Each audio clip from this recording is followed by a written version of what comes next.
আপনাকে যদি অপশন দেওয়া হয় মেয়ে থেকে ছেলে হবার, আপনি কি হবেন? না, কখনোই না। এমন ভাবে বললেন কেন না?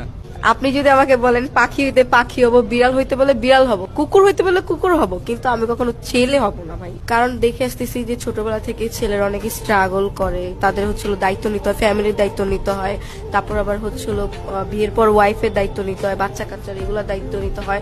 আর ছেলেরা হচ্ছিল যদি পড়াশোনা না করে তাদের কোনো দাম থাকে না, ভালো কোনো জব পায় না, ওরকম কিছু করতে পারে না। আর আমরা মেয়েরা যদি এমনি পড়াশোনা করি বা নাও করি, আমরা ভালো একটা জায়গায় যেতে পারবো, বিয়ে করে ভালো একটা পজিশনে যেতে পারবো। বাট ছেলেরা এটা করতে পারে না। ছেলেদের সবকিছুর আগে তাদের স্টাবলিশ হওয়া অনেক জরুরি, টাকা পয়সাটা অনেক জরুরি। যদি টাকা পয়সা থাকে, স্টাবলিশ হয়, তাহলে সবার কাছে দাম পাওয়া যায়। আর বিয়ের পর দেখা যায় যে যদি বউকে একটু বেশি ভালোবাসে তাহলে মা বলে, যদি আবার মাকে বেশি ভালোবাসে তাহলে বউ সহ্য হয় না। এইগুলো নিয়ে অনেক প্যারার মধ্যে পড়তো। একটা ছেলের লাইফ অনেক কঠিন, অনেক টাফ।